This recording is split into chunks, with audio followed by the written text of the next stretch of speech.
তোমরা ভিডিও দেখেই বুঝে গেছো যে আমি কিসের ভিডিও দিতে চলেছি। হ্যাঁ, ঠিকই ধরেছো, আমি উপনয়নের ভিডিও দিতে চলেছি। আমার এটা ছিল প্রথম ইনভাইট কোনো পৈতের। আগে আমি কোনোদিনও কোনো ইনভিটেশন পাইনি এই পৈতের। তো প্রথম থেকেই শেষ অবধি রিচুয়ালসগুলো দেখার আমার খুব ইচ্ছে ছিল, কিন্তু আমি দেখে উঠতে পারিনি, কারণ আমার ছেলেটা খুব ছোট, তাই আমি গিয়েও উঠতে পারিনি। তবে যেখানটা উপনয়ন করেছে তার ডেকোরেশনটা তোমাদের দেখালাম, খুব ভালো হয়েছে। যাই হোক, তোমরা তো দেখেই নিয়েছো আমি কার উপনয়নে এসেছি, সার্থিকের উপনয়নে, যাকে আমি চুলবুল পান্ডে বলেই ডাকি। তবে ওদের সাথে আমার কীভাবে আলাপ অনেকেই জিজ্ঞাসা করতে পারো, আমাদেরকে ছোট্ট করে বলেই দিই, ওদের সাথে আলাপ আমার হানিমুনে গিয়ে। ওরাও গেছিলো, আমরাও গেছিলাম, সেখান থেকেই পরিচয়। তারপরে চুলবুল পান্ডে হওয়া, মানে ওর মুখে প্রসাদ, জন্মদিন এবং পৈতেতে আমি উপস্থিত রয়েছি, এটা ভেবে ভালো লাগে যে ওরা আমাদেরকে ভোলেনি। যাই হোক, আমি তো সকাল থেকে যেতেই পারিনি, তবে এটা ওদের থেকেই নেওয়া ক্লিপিং। আমি গেছিলাম বিকেল বেলায়।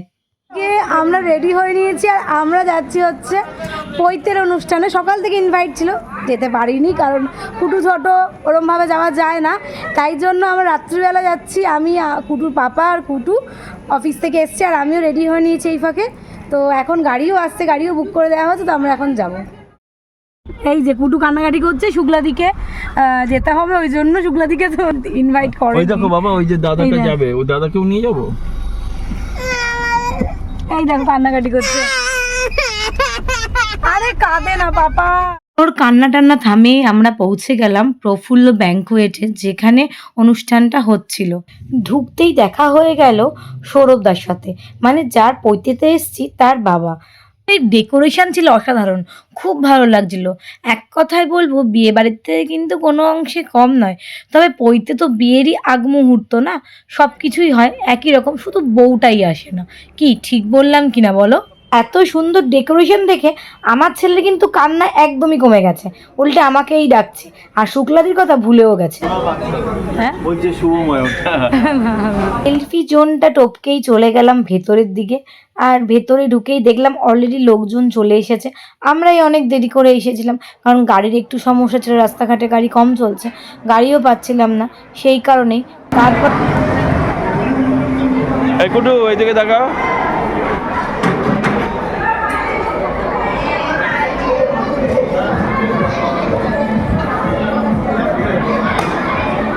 উপরে উঠেই সার্থকের মায়ের সঙ্গে দেখা হয়ে গেল, আর ঢুকতেই তোমাদের সার্থকের বাবাকেও দেখিয়েছি, কিন্তু তবে দুজনকে কিন্তু আমি একসাথে পাইনি, কারণ তারা গেস্টদেরকে আপ্যায়ন করতেই ব্যস্ত ছিল, আর এটাই স্বাভাবিক।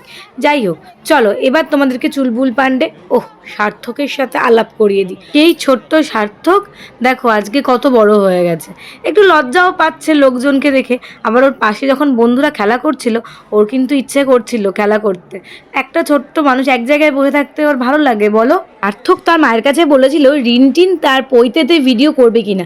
ন্যাচারালি আমি যেখানেই যাই না কেন সেখানকারই ভিডিও করে থাকি, তবে ওর এখানে এসেছি, ওর পৈতেতে ভিডিও করবো না, এটা হতে পারে কি?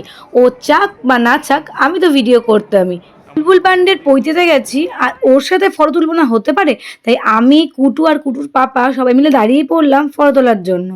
উপর থেকে তোমাদেরকে দেখিয়ে দিই ডেকোরেশনটা কেমন লাগলো। তবে তোমাদের কেমন লাগলো আমাকে কিন্তু কমেন্টে অবশ্যই জানাবে। এগুলো তো তোমাদের দেখালাম, এবার চলো মেন কোর্স আর স্টার্টারে কী কী হয়েছে আইটেম সেগুলো দেখিয়ে দিই। প্রথমেই আমরা স্টার্টার নিয়ে নিলাম, ছিল বেবি কর্ন ফ্রাই, আর এইদিকে ছিল ফিশ বল, মোমো, আর ওইদিকে পাস্তা ছিল।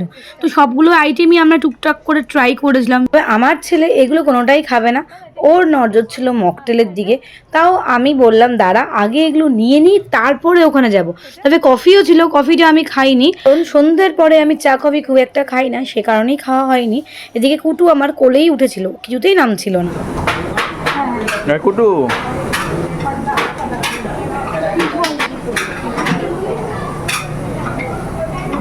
কুটু খাবি তো? খাও। ওকে কোল্ড ড্রিঙ্কস খাওয়াতে বেশ ভয় লাগছিল, কারণ যদি ঠান্ডা লেগে যায় কি হবে। তারপর ওর থেকে আমি একটু বেশি করে খেয়ে নিলাম। পাপা আসবে, পাপা এখন এসে বলবে, পাপা আসছে দাঁড়া।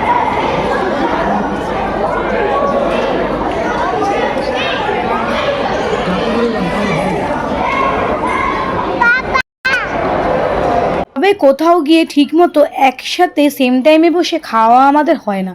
ও আগে খেয়ে নেয়, আমি পরে খাই, না হলে কুটুকে কে সামলাবে বলো? আমাদের মতো যাদের ছোট বাচ্চা আছে আমার মনে হয় তাদেরও একই অবস্থা। ওখানে স্যালাড ছিল, নিয়েছো? ওইখানে তো স্যালাড দেখেছো। কুটুর পাপা চলে এসছে, এবার আমার মেন কোর্স আনার পালা। আর তোমাদেরকেও দেখিয়ে দেবো যে কি কি মেন কোর্সে হয়েছে মোটামুটিভাবে, কারণ ছেলে একেতেই দেখাচ্ছিল, পাপা গেলে পাপাকে ডাকছে, মাম্মাম গেলে মাম্মামকে ডাকছে, কি অবস্থা বলো। যাই হোক, এখানে ছিল দই বড়া, ধোকলা, পাপড়ি চাট, আর এখানে ছিল আইসক্রিম, আর ওইদিকে ছিল পান মশলার কাউন্টার, আর ওইদিকে ছিল স্যালাডের কাউন্টার। তো ফার্স্টেই আমি স্যালাড নিয়ে নিলাম।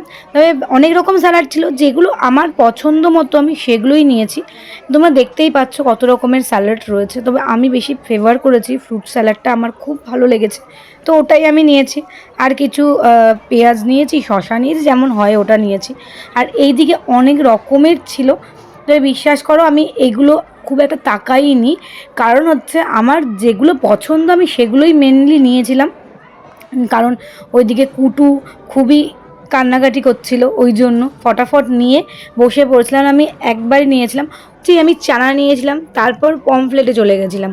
ওখান থেকে পমফ্লেট মাছটা নিয়েই ফিশ ফ্রাইতে চলে গেলাম, কারণ ফিশ ফ্রাইটা প্রথমে ছিল না, পরে এসেছিলো, তাই জন্য নিতে আমার একটু লেট হয়ে গিয়েছিলো। তারপরেই চলে গেলাম হচ্ছে গলদা চিংড়ি, ওটা তো আমার খুব ফেভারিট, আমি এক পিসই নিয়েছি। আর ওই দিকে ছিল হচ্ছে কাতলা মাছ।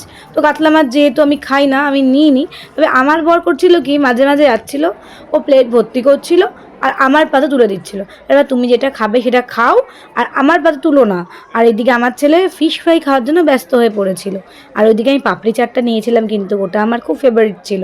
ধোকলাটাও ভালো লাগে, তবে নিতে পারিনি। যাই হোক, খাওয়া দাওয়া তো শেষ হলো, প্রত্যেকটা আইটেমই খুব ভালো হয়েছিল। যাওয়ার সময় অর্পিতের সঙ্গে একটু ফটো তুলে তারপরে আমরা বেরিয়ে গেলাম। তারপর ওখান থেকে বেরিয়ে যাওয়ার পরে আবারও একটু ফটো না তুললে ভালোই লাগছিল না, তাই গণেশ ঠাকুরের সামনেও একটা পোজ দিয়ে ফটো তুলে নিলাম। আর চুলবুল পান্ডে, এই যে সুন্দর ভিডিওটা করে দিয়েছি তার জন্য আমার গিফট লাগবে, কিন্তু এটা প্রচুর পরিমাণে শেয়ার করে দিবি, আর লাইক আর কমেন্ট। তাহলে আজকের মতো আসি, টাটা।